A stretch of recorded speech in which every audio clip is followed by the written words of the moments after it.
Alors, quand vous serez prête, Madame la directrice.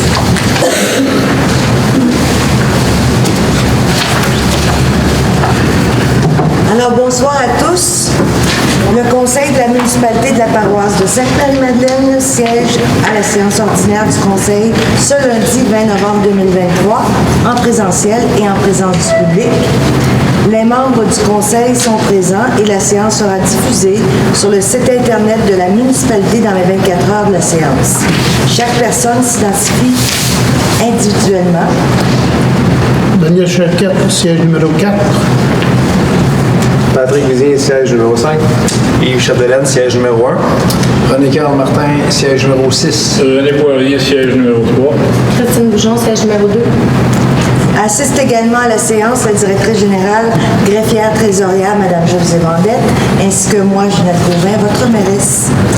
Alors, la séance est ouverte. Au point 1.1, l'Ordre national du mérite agricole. Alors, on voudrait féliciter la ferme Agri-G&M incorporée pour l'obtention de la médaille de bronze de l'Ordre national du mérite agricole 2023. On veut féliciter aussi le prix Solio, groupe coopérative à l'agroenvironnement et médaille d'argent des entreprises, le Cactus Fleuri incorporé. Félicitations. Et au Cactus Fleuri aussi pour l'obtention du 2e rang de la médaille d'argent de l'Ordre national du mérite agricole 2023 au niveau régional. Au 1.3, on veut féliciter en patinage artistique en tandem Christian Alaya Seyeur pour une compétition provinciale souvenir Georges Etier médaille d'or. Au point 2, adoption de l'ordre du jour. Propose.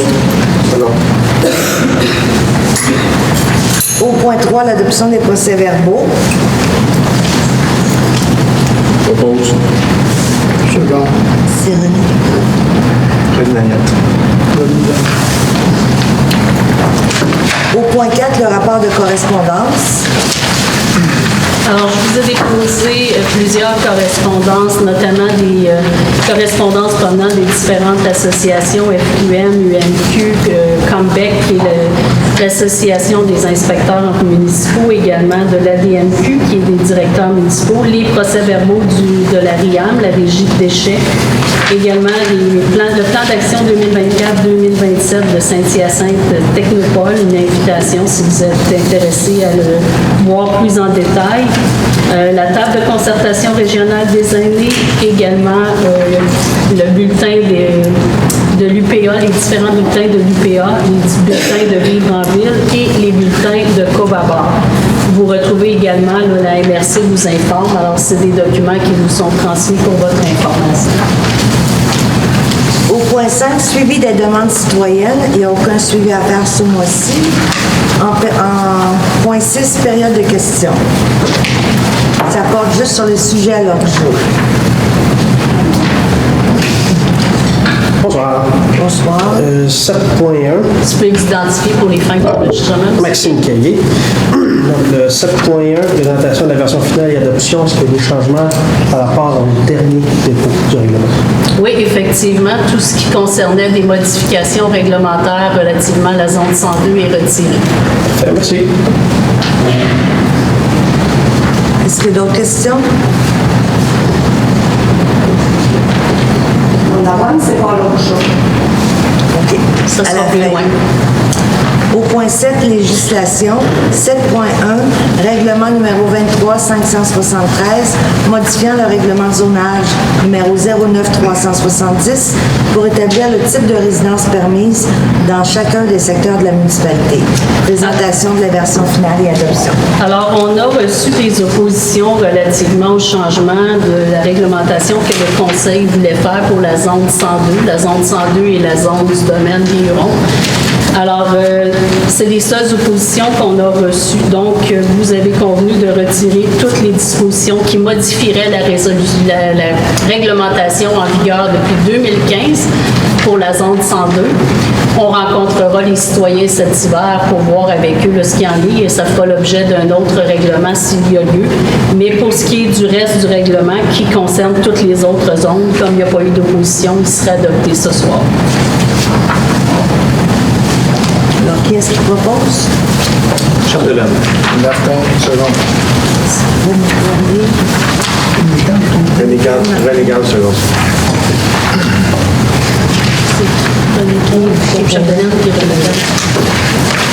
Au point 7.2, règlement numéro 23, 578, modifiant les normes relatives à la grandeur des bâtiments accessoires. Alors, c'est pour modifier les dispositions réglementaires pour la grandeur des bâtiments accessoires. Quand on parle de bâtiments accessoires, là, on vise gazebo, cabanon. Alors, ce qu'on permet, c'est un 21 pieds carrés au lieu d'un 16 pieds carrés. C'est ce qui se vend sur le marché actuellement. Donc, on avait beaucoup de demandes de dérogation mineure. Quand les gens avaient acheté leur cabanon, ils venaient voir pour avoir un permis d'implantation. Et là, ils nous disaient, bien, il y a 2 pieds de trop grand, il y a 1 pied de trop grand. Alors, on a tout simplement régularisé avec ce qui se vend sur le marché actuellement pour éviter ces demandes de dérogation mineure-là. Le reste des normes réglementaires n'est pas modifié, c'est-à-dire que vos marges de recul, vos marges latérales doivent toujours être respectées, les distances avec les autres bâtiments doivent être respectés également, les matériaux également. Donc, c'est vraiment juste la superficie. Si votre terrain le permet, vous pourrez avoir un petit peu plus grand, mais conformément à ce qui se vend sur le marché. Alors, si vous êtes toujours d'accord, ce serait pour adopter le règlement. Oppose.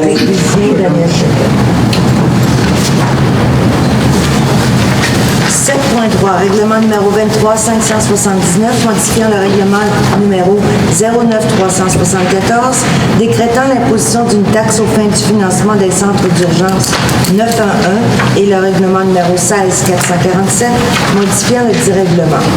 Alors, depuis 2009, il y a un règlement qui est adopté à la municipalité pour prévoir la tarification que l'on doit charger sur les comptes de taxes pour les services 911. Alors, ce que vous voyez par rapport à vos lignes téléphoniques. Il en est de même en 2016 où ça a été modifié pour augmenter le tarif. Et là, on augmente une dernière fois le tarif. On passe à 56 sous au lieu de 45 sous. Et il y a également une clause d'indexation annuelle là, qui est prévue. Alors, c'est une concordance à un règlement provincial. Alors, on peut adopter le projet de règlement. Dans ces cas-ci, il n'y a pas d'avis de motion, rien. Comme c'est simplement une concordance, on est dispensé de ces avis de motion. Yves Chapdelaine. Patrick Bissy. 7.4, règlement numéro 23, 580, autorisant la conclusion de l'entente relative à la cour municipale commune de la ville de Saint-Hyacinthe. Alors, il y avait une entente en vigueur depuis plus de 16 ans avec la ville de Saint-Hyacinthe pour la gestion de la cour municipale et la tarification. Ça a fait l'objet d'une négociation à la MRC des Mascoutins pour refixer les nouveaux barèmes de tarification pour les actualiser. Il n'y avait jamais eu de clause d'indexation, donc c'était les tarifs qui avaient été établis il y a 16 ans. Je faisais partie du comité au niveau de la MRC, donc je vous recommande d'autoriser la signature de cette nouvelle entente-là qui tient compte d'une actualisation suivant l'indexation du taux de Statistique Canada pour les différentes années, mais applicable à partir de janvier 2025. Alors, c'est un avis de motion, ça me prend juste un conseiller, Patrick Bissy. 7.5, règlement numéro 23, 581, décrétant le règlement général G300 applicable par la Sûreté du Québec. Alors, nous avions le règlement G200 qui était une ancienne mouture qui date de près de 10 ans, qui prévoyait là, les infractions applicables par la Sûreté du Québec, c'est-à-dire le stationnement, la vitesse, les intersections, les stops et tout ça. Donc, on l'a actualisé également pour en faire le G300. On a retiré du G200 que l'on connaissait toutes les dispositions là, de nuisance par le bruit, tout ça, qui ne sont pas gérées par la Sûreté du Québec, qu'il faut gérer avec des experts. Ça fera l'objet d'un règlement là, au début de l'année 2024 où on devra se pencher sur ce qu'on veut garder comme réglementation. Mais là, ce qu'on vous demande, c'est de donner l'avis de motion pour le règlement G300 qui sera uniforme pratiquement partout dans la MRC au niveau des infractions, stationnement, vitesse et tout ça.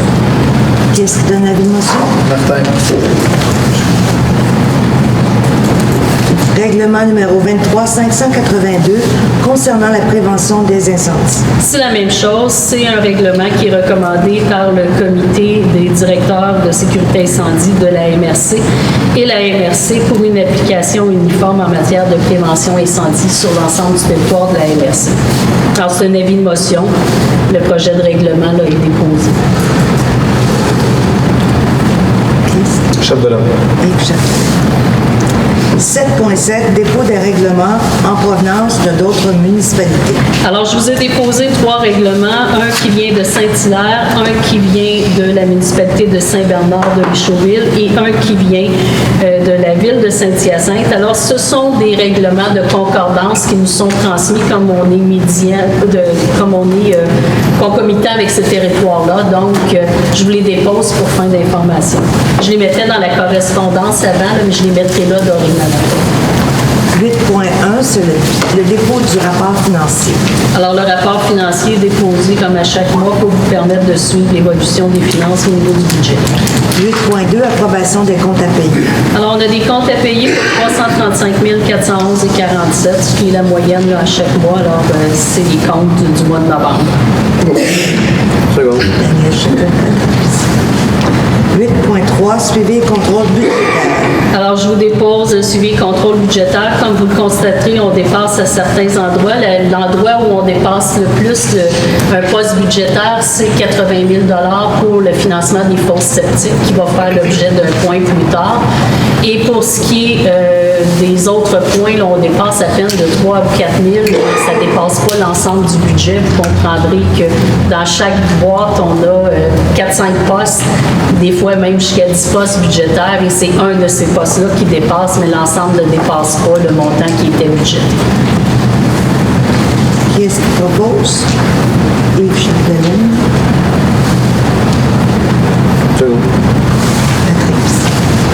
8.4, c'est un suivi sur le dépôt de projet du FDR. Lors de la dernière séance, vous aviez autorisé que je dépose 2 projets. Un projet qui s'appelle PIP, ma salle municipale, pour acheter des équipements pour la salle. Et un deuxième qui était un projet de judo pour le parc dans le domaine des Hurons. Alors, j'ai retiré le projet de parc de judo parce qu'on n'avait pas réussi à obtenir suffisamment de soumission. Par ailleurs, je le redéposerai au printemps. Là, la résolution sera toujours valide, mais je vous en informe.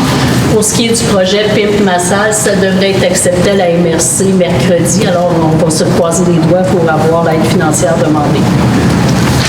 8.5, ressources humaines. 8.5.1, responsable des loisirs, des services communautaires et des relations avec les citoyens. Alors, Mme Vachon nous a remis sa démission. Elle se lance dans un nouveau défi professionnel. Alors, on verra combler le poste prochainement. 8.5.2, pour la directrice générale greffière trésorière, remplacement, bonification.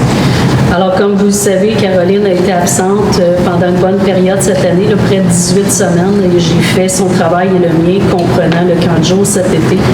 Alors, moi, mes heures, je suis payée à l'année pour que les gens le sachent. Je suis payée à l'année, peu importe le nombre d'heures que je fais. Sur une base de 32 heures, je peux vous dire que je fais rarement ces heures-là, mais je n'ai pas de salaire additionnel. Alors, les membres du conseil ont accepté de me verser une contribution patronale additionnelle de 5 000 dans mon régime de retraite pour compenser le temps que j'ai fait au niveau des loisirs cet été en plus. Donc, ça représente un minime montant puisqu'on parle de près de 180 heures qui ont été accomplies pour les 18 semaines en plus de mes heures régulières. Chapdelaine. Martin. Pardon, Mme la mairesse. Oui. Est-ce que c'est possible de juste dire publiquement merci à Mme Caroline Vachon pour ses années de travail avec nous, pour le beau travail qu'elle a fait peut-être? Oui. Oui, c'est déjà prévu. OK. 8.6, adoption du budget 2024, avis public. Alors, je dépose l'avis public à l'effet que le 11 décembre prochain, on adoptera le budget de la municipalité pour l'année 2024, de même que le plan triennal d'immobilisation. Si tout va bien, ce sera même un plan triennal de 4 ans. On pourra même prévoir la 4e année là, si on est en mesure de le faire au complet. 8.7, dépôt des dossiers pour vente pour taxes. Alors, comme les années précédentes, je vous dépose la liste des dossiers pour lesquels des gens ont des taxes impayées pour les années 2021, 2020 et 2020. C'est des dossiers qui pourraient se retrouver en vente pour taxes là, au printemps. On a envoyé 176 rappels et on en a plus de 50 là, qui ont payé. Donc, c'est quand même une bonne nouvelle, mais on est dans la collection actuellement. Au 8.8, c'est le dépôt de la tarification 2024 pour la Sûreté du Québec. Alors, je vous ai déposé la tarification 2024 de la Sûreté du Québec. On passera une somme de 425 993, ce qui représente une augmentation de 8,07 8.9, information sur la tarification 2024 de l'ARTM. Alors, au niveau de la RTM, je vous ai déposé une lettre qu'on a reçue. Ils sont toujours en négociation et en établissement de leur budget 2024. Vous comprendrez que le REM a eu quelques répercussions sur leur budget. Donc, à partir de ce moment-là, on aura les montants plus tard. On va estimer actuellement pour les fins budgétaires. 8.10, règlement numéro 21525 pour un financement municipal. Alors, vous aviez accepté en 2020, si je ne m'abuse, de financer là, les réparations de fosses septiques, les remplacements de fosses septiques chez les citoyens qui avaient des classes C et des classes B. Excusez-moi, classe C au point de départ. À mon arrivée en 2021, on a accepté de modifier le règlement pour permettre le financement des gens qui avaient des installations septiques classées B, mais qui voulaient procéder à leur remplacement. Alors, on a fermé le règlement d'emprunt au mois d'octobre de cette année, de sorte qu'actuellement, on a financé plus de mémoire, là j'essaye de me rappeler. Je pense que c'est 36 dossiers. Alors, on a fermé le règlement d'emprunt et naturellement, pour payer ces financements-là qu'on a financés temporairement à la municipalité sans aucun intérêt, il fallait emprunter une somme de 811 000 $. On a fait un appel d'offres en conformité avec le financement municipal par le MAMACH. Et ce financement municipal-là a obtenu ses tarifications aujourd'hui. Donc, dans un premier temps, il faut adopter la résolution de concordance. La résolution de concordance dit qu'on emprunte 811 000 $, que les billets vont être datés du 27 novembre 2023, que les intérêts seront payables à compter du 27 mai 27 novembre et ce sera financé pour 5 ans, mais le règlement est sur une période de 20 ans. Donc, ce que ça fait, c'est qu'en 2028, on va refinancer le solde du règlement d'emprunt. Les gens, à ce moment-là, vont avoir la possibilité soit de payer le solde qui reste à payer sur les installations septiques, soit de continuer avec le financement. À ce moment-là, ils vont embarquer dans le financement qu'on va continuer. Ça va permettre aux gens de financer sur 20 ans les installations septiques qu'ils ont refait à leur résidence. On sait que la majeure partie des gens, on parlait d'un montant de 20 000 $. Donc, c'est 1 000 $ par année plus les intérêts. C'est quand même moins cher que de débourser le 20 000 $ de l'eau. Alors, la première résolution, c'est la résolution de concordance. Qu'est-ce qu'on va faire?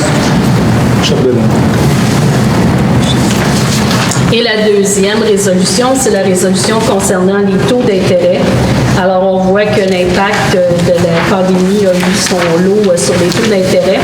Le meilleur taux est celui de la Banque Royale à 5,46 %. Donc, le financement se fera pour les 5 premières années à 5,46 %. Quand vous regardez les calculs, il faut faire attention parce que les taux peuvent être un peu plus bas à chaque année, mais il y a des frais naturellement de financement et ces frais-là ne sont pas toujours inclus. Donc, il faut vraiment aller voir le coût réel pour savoir lequel est gagnant de la soumission. C'est établi par le MAMACH. Alors, nous, on reçoit toute l'information, on l'a reçu ce matin et ça nous permet de savoir à quel montant de financement sera fait. Tous les citoyens qui avaient préfinancé leur installation septique ont été appelés aujourd'hui. Ils ont jusqu'au 30 novembre pour prendre position.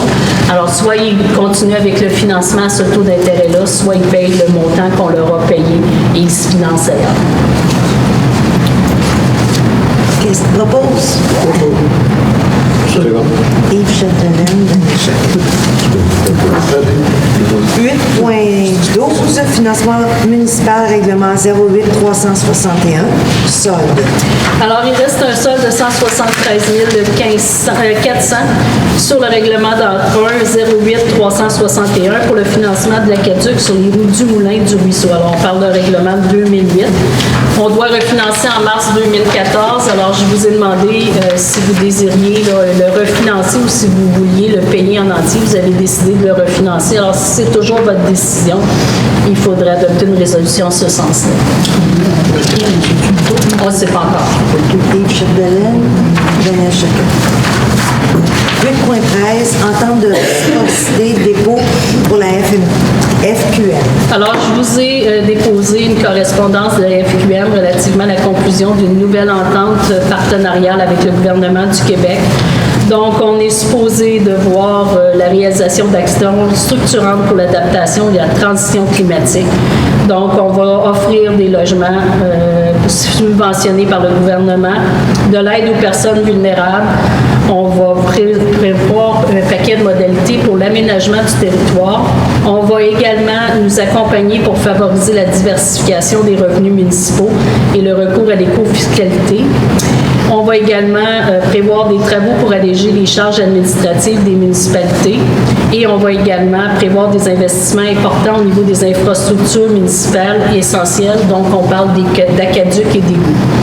Il y aura également un point de croissance de la TVQ qui sera remis aux municipalités pour financer tous ces travaux-là. Donc, c'est une bonne nouvelle.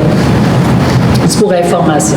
8.14, donne appui à la ville de Percé pour des redevances touristiques. Alors, lorsqu'on parle de diversifier les revenus des municipalités, leurs seuls revenus sont les subventions ou la taxation. Il n'y a pas d'autres revenus. Or, la ville de Percé avait décidé d'imposer par une réglementation de redevance touristique sur son territoire d'$1 pour chaque achat qui était fait par une personne autre, chaque achat de plus de $20 effectué par quelqu'un d'autre, tout simplement pour financer le maintien des infrastructures touristiques, l'entretien de ces infrastructures-là. Ça a été contesté et la Cour supérieure a invalidé le règlement. Alors, la municipalité de Percé désire poursuivre et aller en appel pour essayer de faire valider son règlement. Donc, ils ont demandé à l'UMQ et à l'FQM de les appuyer financièrement. Ils demandent à toutes les municipalités du Québec d'appuyer leur démarche judiciaire et, si possible, d'offrir une aide financière. Vous avez, lors de la plénière, décidé que vous n'offriez pas d'aide financière, mais que vous les appuyez dans leur démarche. Alors, si c'est toujours le cas, ça prendrait proposer un second. Patrick Vizien. Yves Chapdelaine. 8.15, c'est de l'information sur la consigne élargie. Alors, c'est simplement pour vous rappeler que depuis le 1er novembre, tous les contenants de boissons en aluminium de 100 millilitres, à 2 litres sont maintenant consignés. Alors, on est soumis à cette obligation-là ici à la salle. Alors, vous avez vu apparaître les bacs de consigne et on est inscrits. Ils vont venir ramasser les canettes qui sont utilisées ici pour la récupération. Alors, c'est une bonne nouvelle. 8.16, achat de bac 2024 pour la RIAM. Alors, comme à chaque année, on achète les bacs en commun, toutes les municipalités de la MRC, par le biais de la Régie intermunicipale des déchets d'Acton et des Mascoutins. Donc, on vous demande l'autorisation de participer à cet achat de bacs-là. Nouveauté cette année, c'est que les bacs verts, justement en raison des nouvelles modifications des consignes et de tout ce qui est le recyclage, les bacs verts vont devenir bleus. Donc, à compter de l'an prochain, vous allez voir apparaître des bacs bleus au lieu des bacs verts. Et graduellement, là, on va remplacer les bacs verts par des bacs bleus. Alors, ce sera la nouvelle. Alors, on vous demande la permission d'acheter 100 bacs bleus et 25 bacs bruns. Seconde. Martin. Oui. 8.17, c'est pour le 3355 boulevard Laurier, réaménagement et construction. Alors, comme vous le savez, les ingénieurs ont reçu mandat d'inspecter la salle ici et de faire des recommandations. Alors, ces recommandations-là ont été faites. Maintenant, il reste à faire des plans de projection si on veut amener l'hôtel de ville ici et le garage village municipal. Naturellement, ce seraient des bâtiments qui seraient annexés à la bâtisse ici. La bâtisse ici va rester une salle municipale. Donc, c'est le mandat là, aux architectes pour faire le plan. Ils avaient déjà fait un plan pour le projet que vous travailliez dans le prolongement de la rue Rose-des-Vents. Ils vont adapter ce plan-là pour essayer de faire quelque chose qui serait beau, qui respecterait les règles environnementales et qui permettrait de jumeler les deux là, pour qu'on puisse avoir le bureau à côté de la salle. Propose. Second. Nickel. René Poirier. 8.18, facture CRF 21-00032, annulation. Alors, c'est une facture pour un achat de bac qui date de 2021 au montant de 70 $. Le citoyen est déménagé, il a même amené le bac avec lui.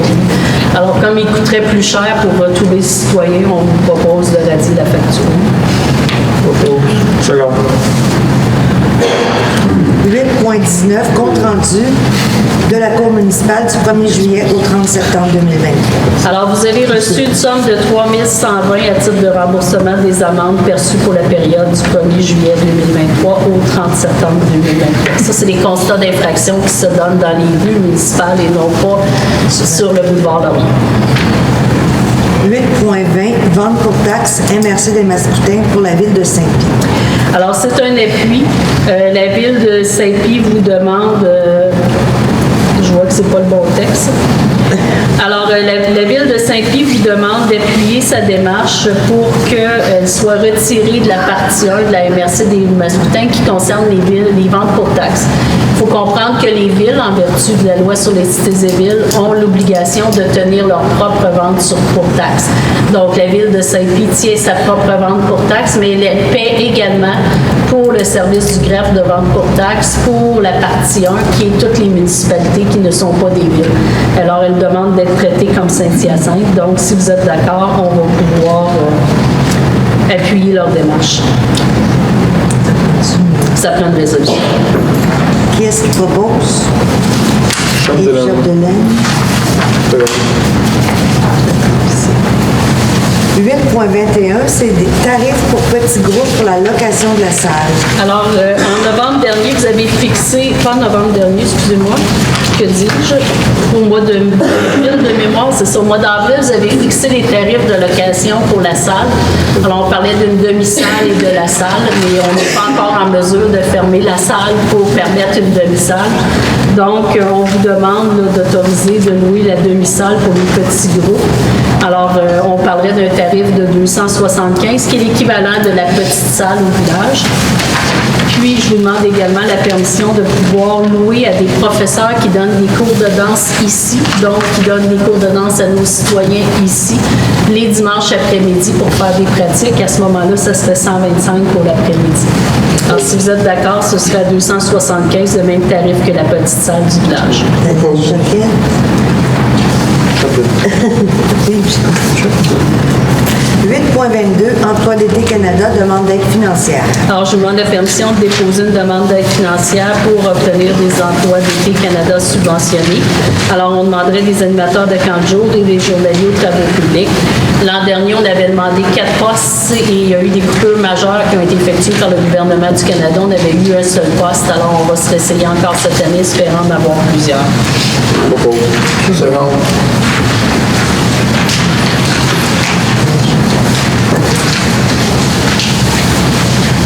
Au point 9, sécurité publique et civile. 9.1, service de prévention, rapport 2023, c'est un dépôt. Alors, je vous ai déposé le rapport d'inspection des résidences risque faible et moyen sur le territoire de la municipalité. Il y a 64% des adresses ciblées qui ont été complétées, ce qui est quand même un très bon résultat. Au 9.2, c'est un appui pour un radar photo. Alors, les municipalités du Québec, notamment les villes de Saint-Pie, Sainte-Hélène et maintenant d'autres municipalités de la MRC, demandent au ministère des Transports de rendre accessible à prix abordable les radars photo pour les municipalités. On pense qu'effectivement, l'installation de radars photo sur certaines tronçons de routes municipales permettrait de réduire la vitesse. On le voit à Montréal, ça a eu un impact très positif. Ça permet de sanctionner sans qu'il y ait de perte de points de démérite, mais également les gens là, ralentissent parce qu'ils savent qu'ils peuvent se faire prendre de façon permanente.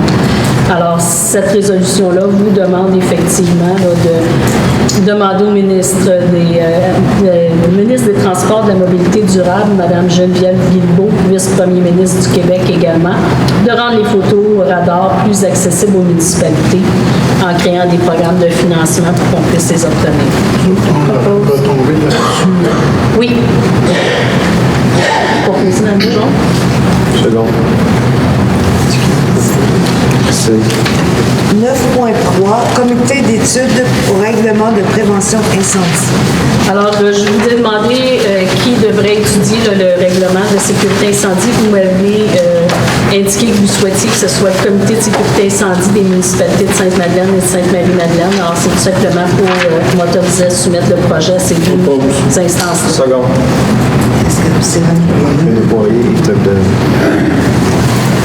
10, infrastructure et transport.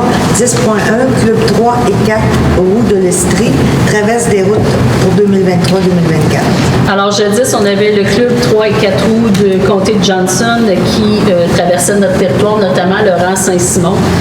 Ce club-là a été dissous, donc c'est maintenant le club 3 et 4 roues de l'Estrie qui reprend le dossier. Alors, il nous demande la même autorisation de circulation sur le rang Saint-Simon. Propose. Second.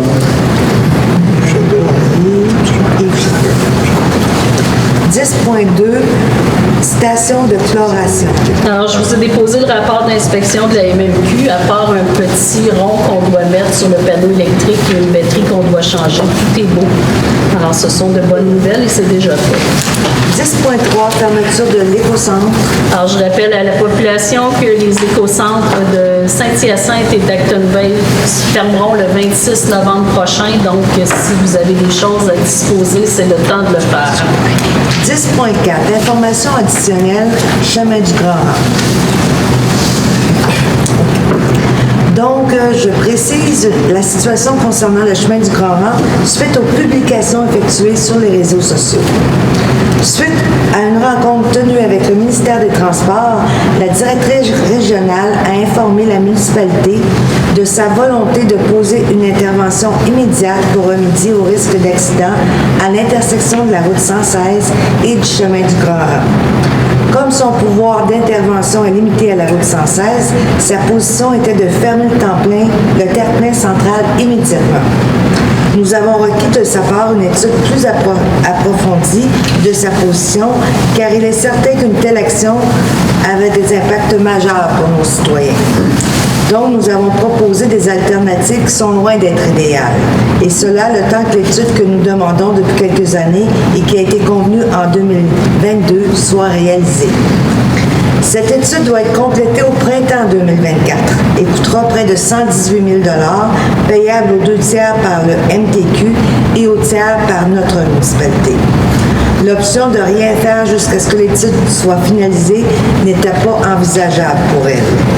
Nous avons indiqué que des mesures sur le chemin du Grand Rang auraient des impacts au village de Sainte-Madeleine et elle attendait de rencontrer le village pour connaître leur position. Une rencontre a par la suite eu lieu avec le village, la municipalité de la présentation et nous pour nous présenter des statistiques de circulation à cette intersection. Une rencontre a par la suite eu lieu avec le village, la municipalité de la présentation et nous pour nous présenter des statistiques de circulation à cette intersection. Une rencontre a récemment eu lieu avec le village. Nous attendons le positionnement du ministère dans ce dossier. Chose certaine, la municipalité veut empêcher la fermeture du terre-plein central à la hauteur du chemin du Grand Rang, d'où sa proposition de sens unique. Dès que nous allons connaître, nous en informerons la population.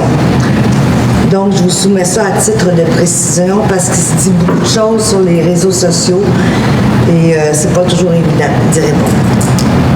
Je pense qu'il faut comprendre, c'est que quand on a rencontré le ministère des Transports, c'était on ferme le terre-plein central, il n'y a pas rien d'autre. Donc, on a tenté de trouver des solutions. qui sont pas parfaites, mais ce qu'on veut éviter, c'est que le terre-plein central soit fermé parce qu'il y a plein de gens qui pourront plus prendre le Grand Rang. Ce ne sera que les gens qui viennent de Saint-Hyacinthe et on sait que les gens de Saint-Hyacinthe ne le prendront pas. Il y aura des gens qui pourront sortir de l'autoroute, mais ils vont arriver au Grand Rang puis ils vont être obligés de venir dans le village et il va y avoir un bouchon de toute façon au village. Donc, ce qu'on essaie de trouver, c'est des solutions médianes.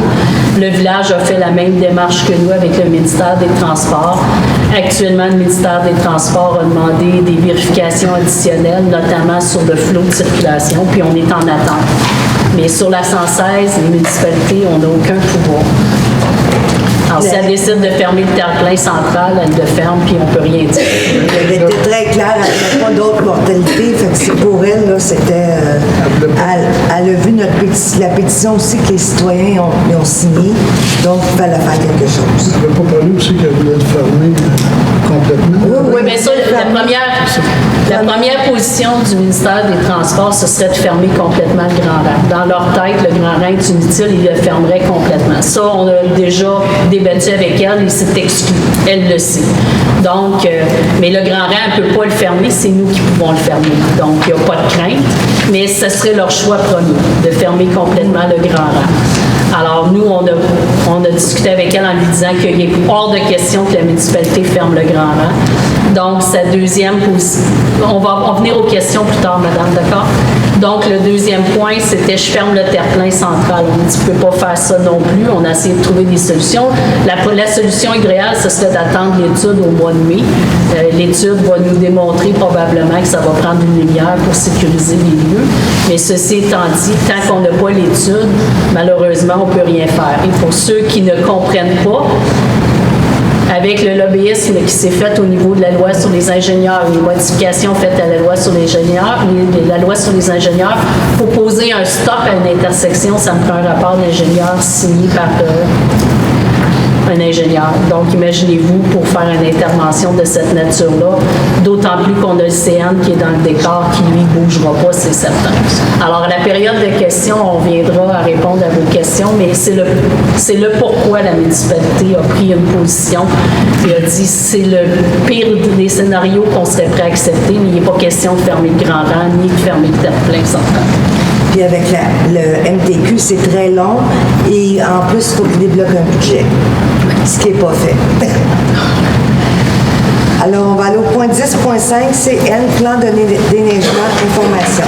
Alors, je vous ai déposé le plan de déneigement du CN. Ça revient à chaque année là, pour les intersections et les passages à niveau. 10.6, municipalité de Sainte-Marie-Madeleine, dôme, autorisation. Alors, on a un dôme ici à l'extérieur, donc d'entreposage qui malheureusement là, est en fin de vie, donc on vous demande la permission de le remplacer. C'est de l'entreposage temporaire, mais on va en profiter pour le mettre sur notre terrain. Actuellement, il dépasse sur le terrain de M. Poirier. Donc, on parle d'un montant de 8 600 $ plus les taxes applicables, plus des blocs de béton pour l'entrée. C'est bon. 10.7, traitement des eaux usées, entente avec la ville de Saint-Hyacinthe. Alors, on a une entente avec la ville de Saint-Hyacinthe qui prévoit la possibilité d'utiliser 102 mètres cubes par jour, soit 0,23 % de la capacité de l'usine de Saint-Hyacinthe. En vertu de cette entente-là, on peut bonifier notre utilisation à 200 mètres cubes par jour, soit 44 %, 0,44 %.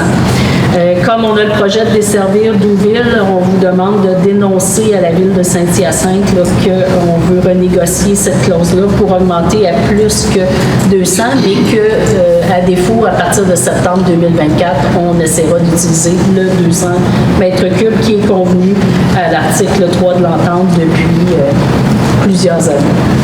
Martin.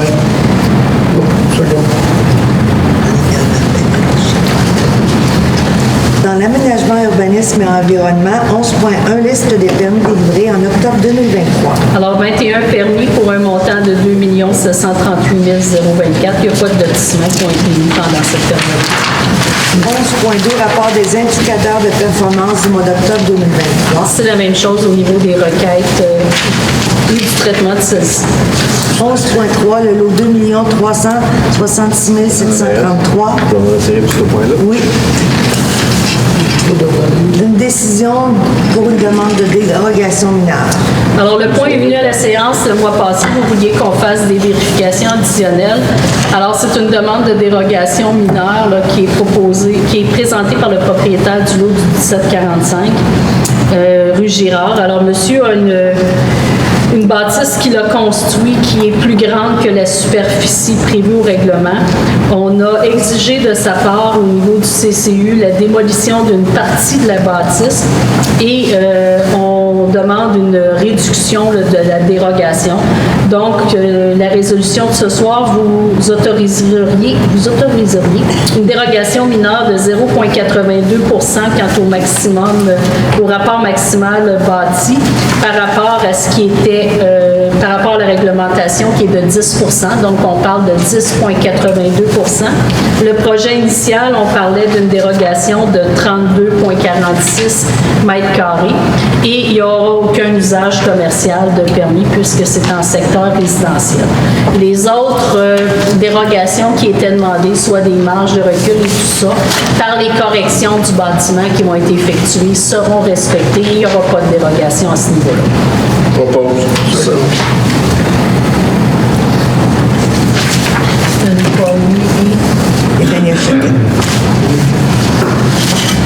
Monsieur Vizien, vous pouvez revenir. Alors, pour ceux qui se posent des questions, Monsieur Vizien s'est retiré parce que c'est son voisin immédiat.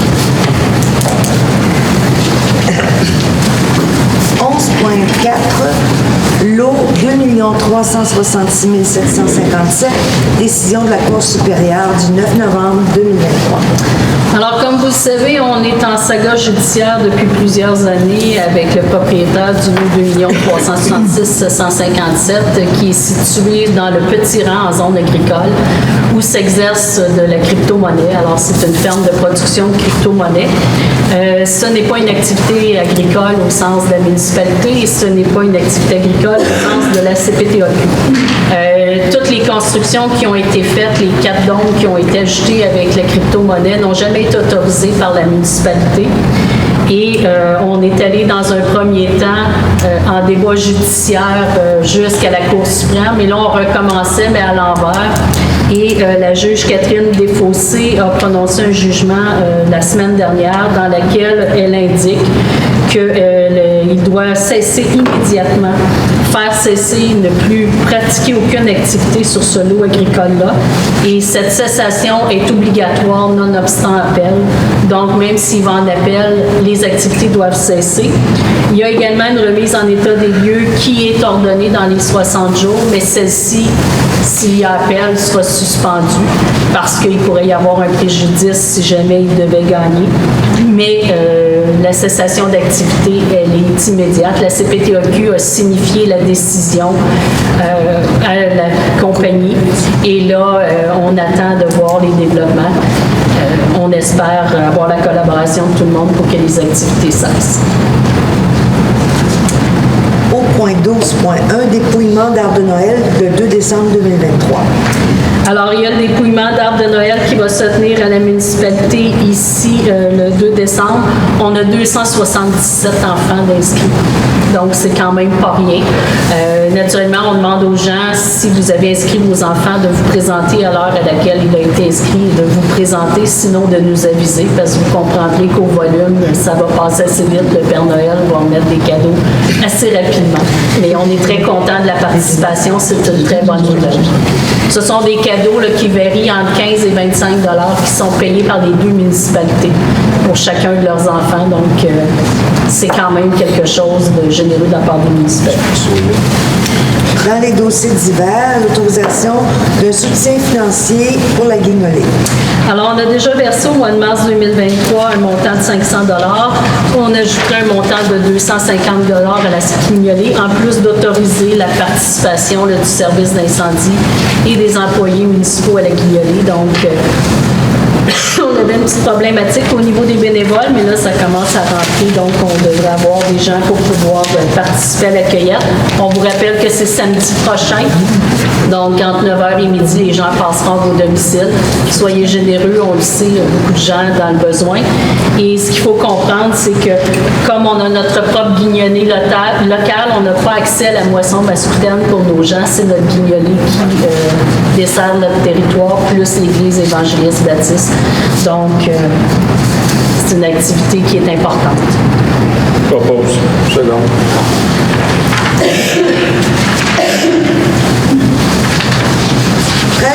c'est des remerciements de l'organisme Clé sur la porte. Alors, la Clé sur la porte vous remercie pour le soutien financier que vous leur avez versé. Au 13.3, c'est la même chose pour le groupe Scout 4e Avenir. Effectivement, le groupe Scout 4e L'Avenir Incorporé vous remercie pour le soutien financier, puis également le prêt d'équipement qu'on leur fait régulièrement. 13.4, c'est un dépôt pour une demande d'aide financière pour la Fondation Philippe Laprise. Alors, la Fondation Philippe Laprise qui soutient le TDHA. Alors, on ne contribue pas à la Fondation parce qu'on préfère investir dans le soutien des jeunes au niveau des services qu'on dispense, notamment le camp de jour. On a beaucoup de jeunes en besoin d'adapter, donc on préfère investir à cet endroit-là, mais on reconnaît l'importance du TDAH. Au 13.5, invitation à contribuer moisson mascoutaine. Alors, la moisson mascoutaine vous demande de contribuer à la campagne en versant une aide financière de 1 226,67. Comme j'expliquais précédemment, comme on a notre propre guignolée, nos citoyens n'ont pas accès à la moisson mascoutaine. Donc, la moisson mascoutaine est déjà soutenue par la MRC des Mascoutins qui verse annuellement 37 172. Et de ce montant-là, nous, on verse un montant de 1000 quelques dollars pour soutenir la moisson mascoutaine régionale. Mais comme nous, on n'y a pas accès, on ne contribuera pas de façon excédentaire à la campagne. On va contribuer plutôt à la guignolée. Il n'y avait pas aussi l'ajout du conteneur pour participer aussi pour les moissons? Non, c'est pas la moisson mascoutaine, ça c'est l'Église évangéliste baptiste. Alors, la résolution là, vous demande de ne pas contribuer, puis la résolution me mandate également pour justement essayer de trouver un terrain d'entente avec moisson mascoutaine, l'Église évangéliste baptiste et la guignolée pour qu'on arrive à faire une concertation pour aider les citoyens dans le besoin. Chapdelaine.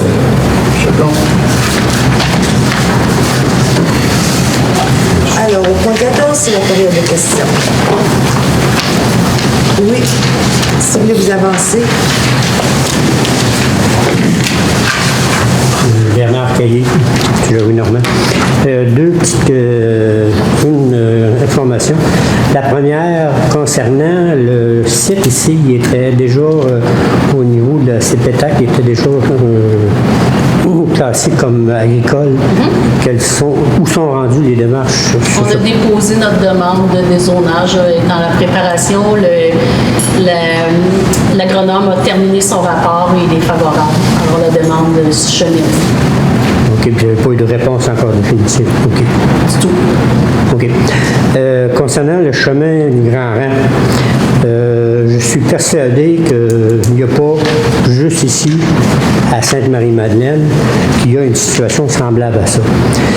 J'ai déjà eu au courant que dans une situation semblable, on avait installé du côté, disons, vers en direction sud, on avait installé une espèce d'arche avec des informations en gros, puis éclairées, concernant qu'il y avait un stop à 30 pieds.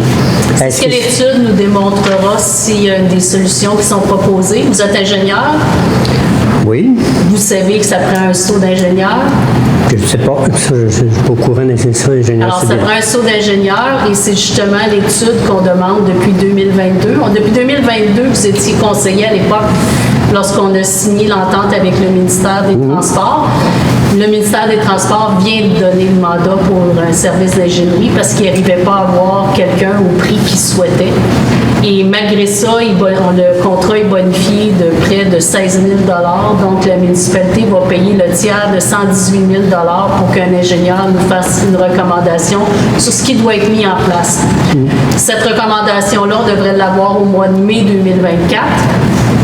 quand on aura cette recommandation-là, le ministère des Transports va voir s'il peut dégager des sommes pour investir s'il y a des aménagements à faire sur la 116. Et nous, on devra dégager des sommes pour faire les aménagements sur le Grand Rang. Nous, on a gardé des surplus municipaux pour pouvoir prévoir ça. Mais tant qu'on n'a pas l'étude, le ministère des Transports ne veut pas faire aucune intervention et décrit même les interventions qu'on a fait, comme le stop surélevé qui est illégal, mais qui fait un job au moment où on se parle, et les lignes pour ralentir le trafic, qui voudraient qu'on les enlève. Alors, on est obligé d'attendre l'étude du ministère des Transports pour pouvoir faire quoi que ce soit. OK. Mais disons, ça serait-tu une prévision qu'on pourrait regarder, au moins suggérer? Pardon? Vous parlez d'un axe? Oui, oui.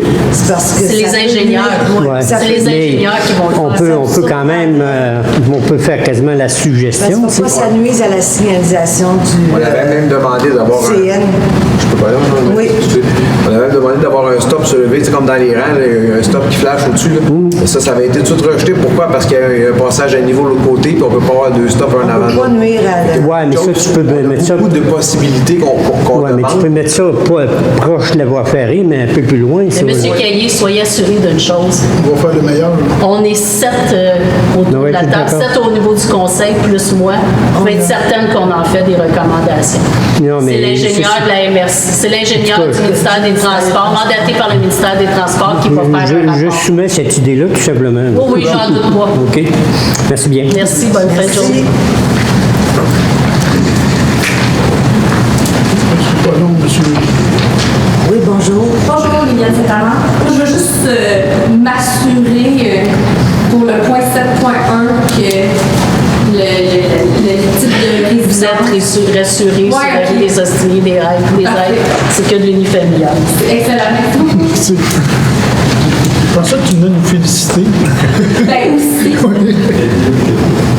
Est-ce que Maxime, monsieur... OK.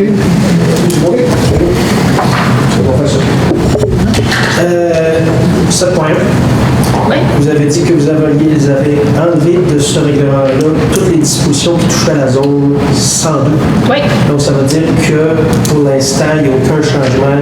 Donc, les sous-sols qui avaient été permis, en fait, l'ajout n'aura pas lieu. Non. Deuxièmement, au niveau du 8-15, vous avez parlé qu'il y avait des packs qui étaient installés pour la consigne. Est-ce que le conseil pourrait considérer la possibilité que ces canettes-là soient données aux scouts qui font une collecte en tout temps pour des fonds? Ça permettrait d'encourager une organisation. On peut le regarder, effectivement. C'est tout. Merci.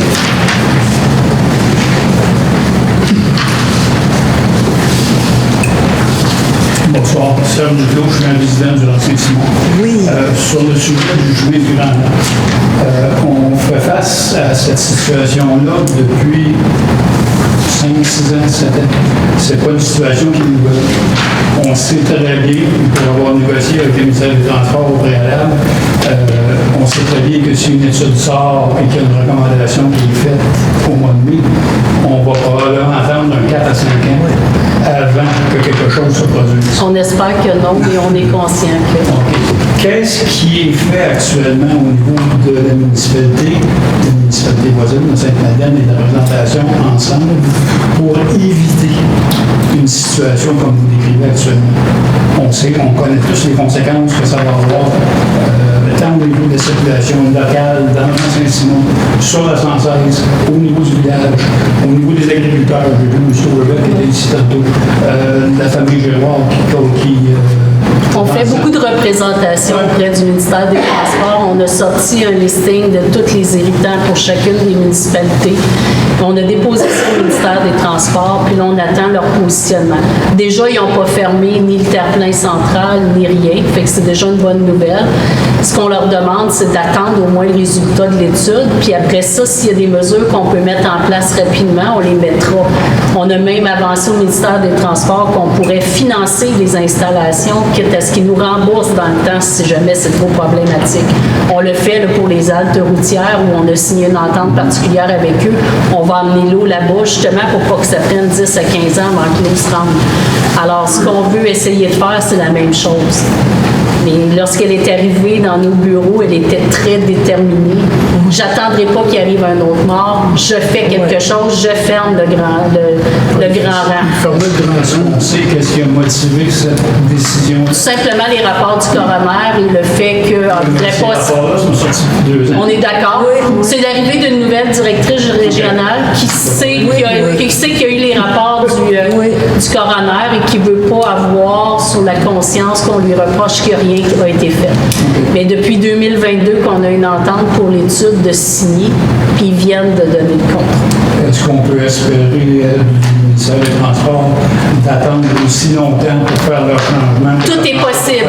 Tout est possible. On a toujours la collaboration des deux députés, là, Simon-Pierre Savard-Tremblay et Simon-Jeanin Barret. M. Savard-Tremblay avait l'intention d'impliquer le CN, Oui. puis on a vu ce que le CN a fait au boulevard Casablanca, ça prend 15 ans.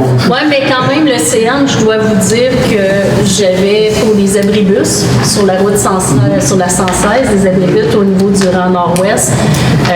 J'avais des discussions avec le CN depuis que j'étais arrivée ici. J'en avais eu jadis quand j'étais venue faire un remplacement et ça avançait pas. Et ils m'ont aidé. Puis là, finalement, on a eu l'autorisation de réinstaller nos abribus. Là, j'étais avec le ministère des Transports parce que c'est leur terrain, la 116. Mais on devrait aboutir à un moment donné ou à un autre. Elle était bien ouverte à ce qu'on procède à l'installation. C'est le temps que ça soit Ça avait étudié. bien été, mais ça faisait plusieurs années, nous autres, Oui, on l'a c'est ça. demandé, puis ça s'est réglé quand même Alors, plus vite que prévu. je vous dirais qu'on a quand même une bonne collaboration. Là, le ministère des Transports est comme en positionnement. Ils ont demandé des études complémentaires. On espère que ça va prendre du temps à les avoir. Pendant ce temps-là, la nôtre va avancer. Mais on est là. Donc, ce qu'on a proposé, puis qu'on a accepté de proposer, c'est une solution qui n'est pas la meilleure. On le concède, là. Personne n'est d'accord, mais on ne veut pas que le grand rang soit fermé, puis on ne veut pas que la terre-plein soit fermée non plus. Mais il y a des mesures dans la lettre que je vous ai fait parvenir Oui. cette semaine. Il y a des mesures d'atténuation qui Oui, mais on n'a pas le droit de faire aucune signalisation, c'est ça le problème. On parle au ministère des Transports de mettre des zones de 70 à chaque bout, à chaque extrémité. Ça prend une Comme étude. c'est Ça fait- ferait une étude du Je ministère comprends, de mais l'ingénieur. comme c'est fait dans les autres municipalités à côté, on n'est pas plus fou que les autres à côté. Non, mais ça, ils veulent attendre l'étude de l'ingénieur. Si l'étude dit que ça prend des atténuations de vitesse, ça se fait rapidement. Fait qu'on va pouvoir le faire rapidement. Nous, on lui disait, écoute, ça fait déjà 2 ans que vous attendez donc encore. On va avoir l'étude au mois de mai, attendez au mois de mai, puis au mois de mai, on prendra position. Si c'est de réduire les vitesses, c'est chez nous. On va adopter des règlements, on va réduire les vitesses. Au niveau, c'est sûr que si c'est une lumière de circulation qu'il faut installer, on ne se le cachera pas, là, la voie ferrée ne changera pas de place. Ça, c'est clair. Puis, on est en zone agricole. Fait que si on veut s'embarquer dans un processus d'expropriation puis d'autorisation agricole pour être autorisé à changer l'intersection, on en a pour 20 ans. Donc, on oublie ça. La seule logique, ce serait de mettre une lumière, comme il y a au village, avec une lumière avant la voie ferrée, une lumière après. Ça nous semble tous tellement évident. Mais ça prend une étude faite par des ingénieurs qui va coûter 118 000 pour nous dire ça. Donc, quand on va avoir cette étude-là, après, s'il faut agir rapidement puis que le ministère des Transports, lui, ça lui prend 10 ans pour débloquer le budget, ça ne veut pas dire que la municipalité ne les débloquera pas les budgets pour s'assurer que ça se fasse vite puis qu'on ait la paix. Alors, ce qu'on a dit au ministère des Transports dans un premier temps, c'est attendez qu'on ait l'étude. On parle de 6 mois de plus. Attendez qu'on ait l'étude. Le deuxième stop qu'on a ajouté qui est illégal puis qui voudrait qu'on retire, il fait la job actuellement. J'ai vu une baisse des accidents. On sortait beaucoup plus souvent pour cette intersection-là. Il y a une baisse des accidents. On le voit, le stop qui clignote. Donc, ce stop-là, les rayures qu'on a faites dans l'asphalte, qui ont décrié, qui auraient voulu qu'on remette en état, fait en sorte que ça ralentit. On a réduit la vitesse aussi. On ne se le cachera pas, personne ne le respecte, on le sait, puis il n'y a pas de policier. Mais si on avait un photoradar, on pourrait le mettre là.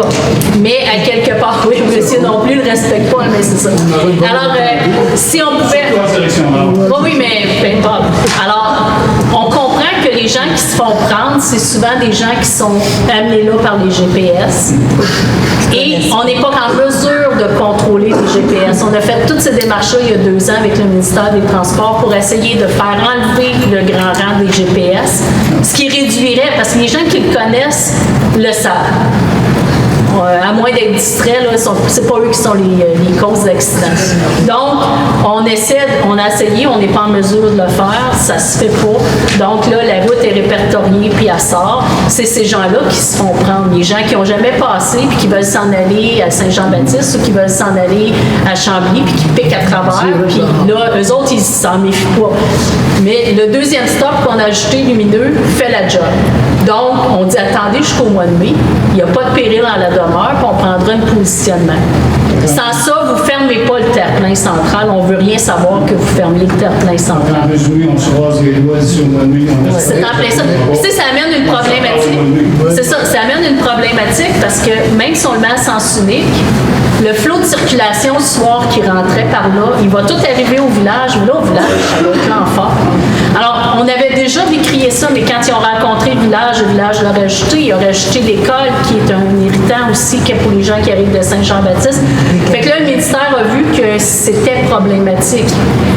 Pour arriver, on est capable, tu sais, bon, chemin Benoît, à Saint-Hyacinthe, le nouveau boulevard Casavant, c'est comme ça? Le boulevard Casavant peut permettre d'alléger la circulation, mais c'est pas vrai que ça règle toute la problématique. Fait qu'on a dit, au Forsyth, ce qu'on est prêt à accepter, c'est un sens unique, mais oubliez ça, vous ne fermez pas le terre-plein central. Ça, c'est clair en ce qui nous concerne. Il faut que ça soit de courte durée également. Comme vous dites, là, c'est au village, on est à 50 km, on saute tout de suite à 90.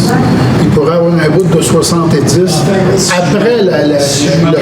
La loi le demande normalement, surtout dans nos sens. Non, il y a possibilité. S'il y a une réduction de 86 à 50, il doit y avoir une réduction. Une réduction. Effectivement. Si c'est 80 à 50, ça passe. Mais tu sais, on a demandé la même chose de mettre une lumière au coin du boulevard du Huron. Ils ne sont pas fermés à ça, mais ils ne réduiront pas la vitesse. Ils ne veulent pas réduire. Pourtant, c'est 70 jusqu'au chemin Benoît. Ça serait quoi de prolonger? Ils ne veulent pas prolonger, donc ça va rester 90 du chemin Benoît au village. Mais, c'est ça. Mais par ailleurs, il y a des panneaux qui clignotent. On le voit ailleurs. Là, il y en a ailleurs. Donc, ils seraient prêts à faire ça. Ça serait déjà quelque chose. Mais tu sais, c'est plein de projets qu'on travaille avec eux, mais c'est d'une longueur. Vous n'avez même pas idée. Ils s'en fâchent dans leur procédure. Madame la mairesse, juste pour complémenter, M. Duclos, on avait des demandes, le 4 ans, de faire des voies de décélération et des voies d'accélération. Puis ils nous ont répondu que ça prenait un plan quinquennal. Au bout de 5 ans, 4 ans, 5 ans, ils n'ont pas d'argent. Faire des voies d'accélération, décélération, puis là, ça viendrait diminuer l'intersection qui est accidentogène, mais non, c'est trop simple. Souvent, ils sont assis dans leur bureau, eux autres, hein? Ils ne sont pas dans le secteur ici. Vous travaillez pendant 20 années. Ah oui, bon. Vous savez, Oui, c'est ça. C'est vraiment pas drôle. ils sont pas mis en garde. Madame, je vais vous demander de vous identifier. Suzanne Chalon-Messier. Quand vous dites que vous voulez faire le sens unique, ça ne règle pas le problème vraiment. Du tout. Parce que là, les machines agricoles vont obligées quand même de passer par le village. Mais du tout, il faut comprendre que c'est la pire des solutions qui pourrait être acceptable. On part un statu quo en attendant que ça sorte au Ce que le ministère des Transports nous a dit, c'est non. On espère qu'à force de ça être fait dire par les 3 municipalités, ça va prendre tellement de temps avant qu'ils prennent leur décision qu'on ait le statu quo jusqu'au printemps. Sauf que là, si ça prend 5 ans avant que ça débloque, le sens unique va durer 5 ans. C'est ce qu'on veut pas personne. C'est ce qu'on veut pas personne, mais si elle ferme le terre-plein central, vous n'êtes pas plus gagnant. Et ça, on peut le faire sans nous demander notre Je permission. vois pas une grosse différence parce que si je vais aller l'autre bord, je pourrais pas plus passer. Non, vous ne pourrez pas passer, mais vous ne pourrez pas passer non plus si vous arrivez de Saint-Jean-Baptiste. Pourquoi la partie du Range-Simon jusqu'à la 116, il y a bien sens unique? C'est le ministère qui l'exige pour pas que les gens puissent traverser de l'autre côté. Parce que là, si je pars de chez nous, je vais aller à Saint-Hyacinthe. J'ai pas le droit. J'ai le droit juste si je reviens du village. Pourquoi je passerais par la 116 quand je reviens du village, je trouve sur la rue Saint-Simon? C'est complètement ridicule. Je comprends, madame, mais il n'y a aucune logique intelligente ou ridicule avec le ministère des Transports. Mais le terre-plein, on a vérifié, on a des montants de personnes qui passent à telle heure le matin et le soir. Là. Puis son femme de terre-plein, là, on bloque le village aux lumières, là, parce que le monde qui arrive, on est obligé d'aller. Mais ce qu'on veut, c'est qu'au moins le monde puisse sortir. Quand vous dites que vous avez pas, c'est sûr que c'est vrai que vous n'avez pas installé des stocks. Mais par contre, la fameuse, ce qui indique sur le chemin qui appartient à la municipalité, vous savez ce qui nous signale, vous roulez à telle vitesse, sinon ça, parce que vous avez le droit de l'installer. Il signale quoi? Ben, comme quand on arrive dans le village, sur la rue de la Paix, qui nous dit danger, vous roulez trop vite. Oui. Ça, vous avez le droit d'en installer. Oui, avec une étude d'ingénieur, on aurait le droit d'en installer. Mais ça prend une étude d'ingénieur, même si c'est le petit chemin. Là. Même si c'est notre petit chemin, puis c'est pas juste, attention, la vitesse. Il faut comprendre que ce qui porte à confusion, c'est que les gens voient les pancartes, peu importe les pancartes qu'on voit, puis ils pensent que c'est pour la voie ferrée. Quand ils sautent, il est rendu trop tard. Puis il y en a qui se peuvent dégager aussi. Mais tant qu'on Ah, ben ça, écoutez, l'intelligence, ce qui se passe ici entre les deux, là, on n'est pas capable de contrôler ça. On a beau expliquer aux gens que rouler trop vite dans des chemins glacés, ça fait des accidents. Les gens ne ralentissent pas. Puis le grand rang, on le sait tous, s'il y a un chemin qui peut devenir glacé rapidement en hiver, c'est bien celui-là. Il est directement dans l'axe du vent. Mais les gens roulent vite quand même. Alors, ce qu'on essaie de faire, c'est de faire en sorte qu'on va amener le ministère des Transports à comprendre qu'il faut attendre l'étude. Puis quand on va avoir l'étude, on va tout faire pour mettre en place le plus de mesures possibles, c'est-à-dire les mesures sur lesquelles on a le contrôle, pour rassurer les citoyens ou les gens qui empruntent ce chemin-là, puis faire en sorte qu'il demeure ouvert à temps plein. Mais quand la directrice régionale est arrivée dans nos bureaux, c'était « Je ferme le terre-plein la semaine prochaine ». Non, tu ne fermeras pas le terre-plein. Encore pire, elle voulait fermer le grand rang. Oui, il n'y a pas de départ, elle voulait fermer le grand rang, mais ça, c'était non. Mais ça, elle n'a pas le pouvoir de le fermer. Mais le terre-plein, elle peut le fermer quand elle veut. Oui, Stéphane Bousquet. Votre plan là, de OneWood, ça a été approuvé ça, par la municipalité de représentation? C'était juste une suggestion. La municipalité de la présentation, ils ne voient pas nécessairement de problème parce que jusqu'au garage qui est dans le coin, ça serait à double sens. Le garage Lewis, là, dans le coup? Oui. Ça serait à double sens. Puis là, tu t'en vas sur la route, t'es one-way, puis tu tombes à double sens. Ouais, mais Il y a des blocs de ciment. Il y a des blocs de ciment qui se mettent, il y a de la signalisation qui se met. Comme à Saint-Hilaire. Je le sais. Oui. Vous allez mettre des blocs de ciment pour empêcher quoi? On espère de rien faire, monsieur. On espère que le grand rang va rester comme ça. Ce qu'il faut que vous compreniez, là, j'aimerais bien que les citoyens comprennent une chose. Ce qu'on essaie de faire, là, c'est d'empêcher le ministère de fermer l'intersection du Grand Rang. Ouais, les solutions ne sont pas mieux, je trouve. Il faut en emmener pour pouvoir en choisir. Avez-vous des solutions? C'est ça, on essaie d'en trouver. Si elle ferme le terre-plein central, là, ça ne sera plus passable au village. Rajouter 500 voitures le matin qui sortent dans le village, puis rajouter 500 qui rentrent le soir, ça va être l'enfer. Déjà que c'est... Ça s'est discuté au village, ça s'est discuté à la présentation, les conseillers. Fait qu'on essaie juste de faire en sorte qu'elle ne ferme rien, qu'elle attende les résultats de l'étude, puis qu'après on prenne des positions, on va avoir une étude qui va venir dire c'est quoi les recommandations. Et les municipalités, autant nous que le village, on est prêt à regarder des investissements pour faire en sorte de solutionner les problématiques. Mais lorsqu'elle nous a rencontrés, tant nous que le village, elle était fermée. Elle fermait le terre-plein central. Donc, on a quand même eu 3 rencontres jusqu'à maintenant, puis c'était son positionnement. Là, elle a demandé des études supplémentaires à ces gens avant de communiquer sa décision, puis on attend sa décision. En tout cas, la fermeture du terre-plein, moi, je trouve que c'est moins dommageable que les one-way que vous proposez. Ben, moi, je trouve que ça, les autos qui vont jumper, ça n'empêchera pas de... Oui, c'est des accidents, même si le terre-plein est fermé, il y a beaucoup d'accidents que quand ils sautent la traque, ils frappent là. Il faut juste pas oublier que quand il y a eu des morts, puis quand il y avait des accidents graves, puis tu sais, on se le faisait dire, quand est-ce que la municipalité va faire de quoi?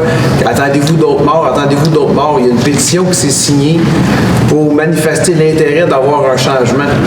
Là, on est à l'aube d'avoir un changement.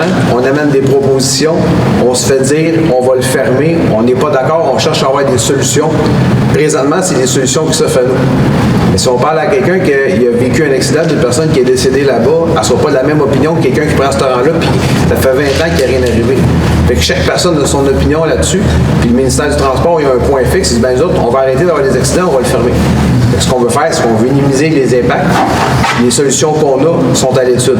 Puis si vous en avez des meilleurs, dites-nous-les, là. Moi, je vais l'appeler, la madame du ministère des Transports. Il n'y a pas de problème. Parce qu'en formant le terre-plein, tous les gens qui viennent du Rhin, il faut qu'ils retournent au village, revenir, retourner. On l'a vu, là, on a le document, comment ça se passe. C'est qu'ils veulent aller. S'ils veulent tourner vers Saint-Hyacinthe, ils prennent la 116. Oui, mais ceux qui traversent le terre-plein, puis qui veulent aller, qui traversent la traque, puis qui veulent aller dans le rang Saint-Simon, eux autres, il faut qu'ils repassent tout au village. Puis déjà, on le sait, il y a beaucoup de monde qui passe là tous les jours. Des fois, on attend quasiment jusqu'à l'autoroute aux Lumières au village. De s'en souvenir que vous parlez, là. Madame, je vais vous demander de Suzanne Do. Oui, vous le s'en souvenir. Durant Saint-Simon à la 116, c'est pas dans le même sens que l'autre côté, comme vous avez expliqué. Non. C'est ça, non? Non. Oui. Moi, j'aimerais ça vous parler vraiment du chemin du Grand Rang et non du Grand Rang. C'est pas tout à fait pareil. Qu'est-ce que vous voulez dire? Madame parle du Grand Rang quand elle parle du chemin du Grand Rang. Oui, bien, c'est le chemin du Grand Rang. Oui, c'est le chemin du Grand Rang. Vous voulez que je l'appelle chemin du Grand Rang? Oui, parfait. C'est son nom. Oui. Une bonne chance. Oui. Puis la présentation, c'est le Grand Rang. C'est Saint-Hyacinthe. Le Grand Rang, c'est de Saint-Pierre puis Saint-Pierre. Le chemin du Grand Rang, c'est notre petite route pour franchir. Oui. Pour les anciens, c'est la route à Beaujolais. Oui.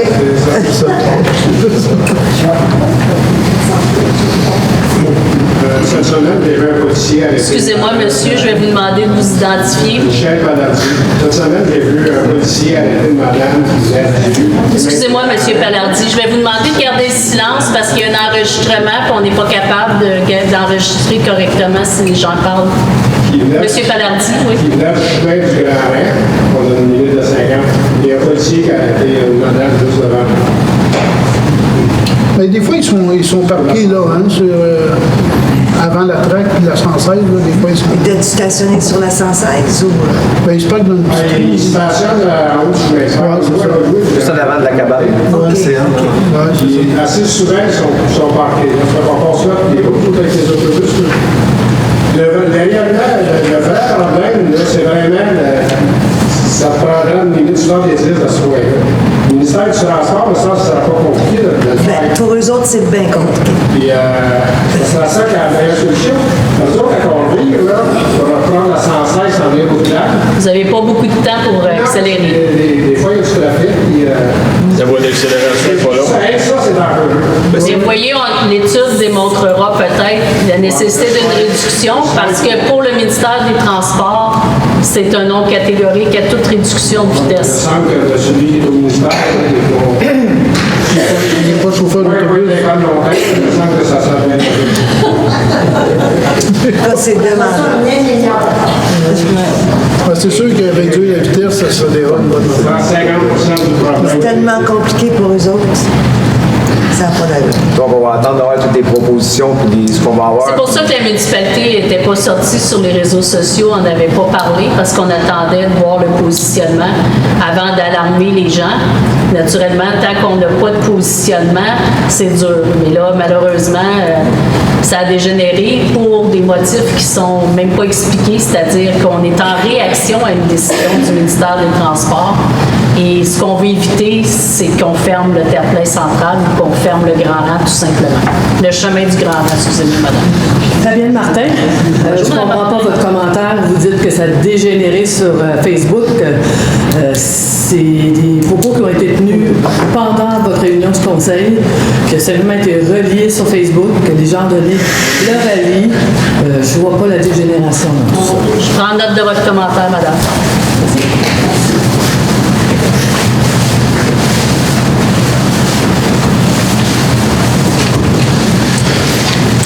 Oui, monsieur Mousseau. André Mousseau, ici, sur le Nord. C'est sûr qu'à l'heure actuelle, on comprend bien que ces gens-là, moi, je les ai déjà rencontrés pour un projet avec eux autres, puis il y a rien à comprendre. Quand on est sorti de la réunion, il était d'accord pour payer le changement. Mais c'était qu'il faut trouver une solution, puis il faut, comme je dis, il faut voir là, qui peut avoir l'influence sur ces gens-là pour arriver au résultat qu'on a besoin, parce qu'on peut définitivement pas fermer ce là. C'est pour ça qu'on met les deux députés. Il faut trouver un truc là pour. Inquiétez-vous pas, on les sort. C'est pour ça qu'on n'avait pas parlé la dernière fois que la première affaire, c'était de fermer le rang au complet. Là, en soir, on en parle, là, comme vous dites. C'est ça, il y a du monde qui vient chez nous, le GPS, ça dit passer par là. Oui, c'est ça. Oui. Ça l'a activé un peu plus la circulation sur ce terrain-là, malheureusement avec l'arrivée des GPS. Parce que quelqu'un qui veut se rendre, mettons, à Saint-Jean-Baptiste, c'est le chemin le plus court. Et non Je vais vous demander, s'il vous plaît, de garder le silence dans la première rangée. Vous êtes dans la ligne du micro, donc vous allez couper l'enregistrement. Merci. On va essayer de ça, on pourrait parler de ça. Il y avait quelque chose de remercier pour m'avoir permis de prendre le stationnement pour les portes ouvertes. Avec plaisir. J'avais une autre demande à vous faire. On a rencontré des gens de la MRC par rapport au programme de l'Est. Oui. Puis, lors de la rencontre, il y avait le préfet, puis il y avait le directeur général. Il y avait une rencontre au Jardin Séguin où il y avait une conférence. Puis, il avait assuré qu'il pourrait être d'accord avec ça. Puis là, on entend parler qu'ils ne sont plus d'accord avec le fait de participer à l'Est. Ce qu'il faut comprendre, c'est que c'est demain, nous apprenait dans notre réunion de conseil. Mercredi. J'ai entendu parler qu'il n'y avait plus d'accord. Puis c'est bien désolant parce qu'ils disent qu'ils mettent trop d'argent là-dedans. Moi, je veux vous dire qu'il y a une remise de chèque qui va se faire là, le 13 décembre, là, autour de golf, pour les gens qui ont participé. On va mettre autour de 80 000 à des producteurs. Quand on regarde l'implication que ça a, dans les marchés, c'est sûr que c'est 110 000 pièces qui est remis à nos gens. Puis, à l'heure actuelle, vous êtes 5 municipalités qui mettent chacun 1 000 pièces par année. Ce qu'on demandait à la MSC, c'est de participer à hauteur de 5 000 $.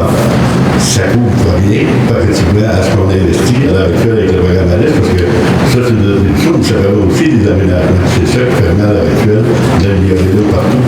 Puis, eux autres, quand on les rencontre, c'est toujours leur antique d'améliorer les plaines, mais c'est la façon de les améliorer et de les rendre plus performants. J'aimerais ça que, à la réunion, essayer de comprendre c'est qui va d'accord. Tout on va seulement le 5 parce que, comme d'habitude, quand ça vient pas de lui, c'est bon. Fait que, je vais voir avec les autres maires, parce que je sais qu'il y a d'autres maires autour de la table qui sont d'accord avec ça.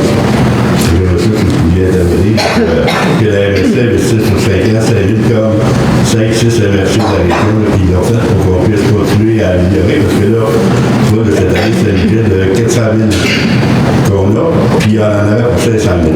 On manque de sous pour rétribuer les producteurs qui acceptent de laisser leur terrain pour l'environnement.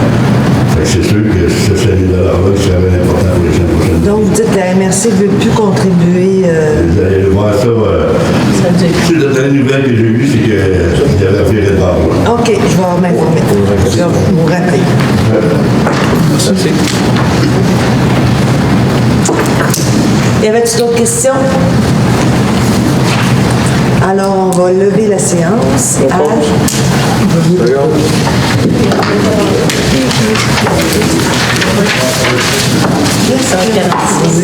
René propose 10 secondes.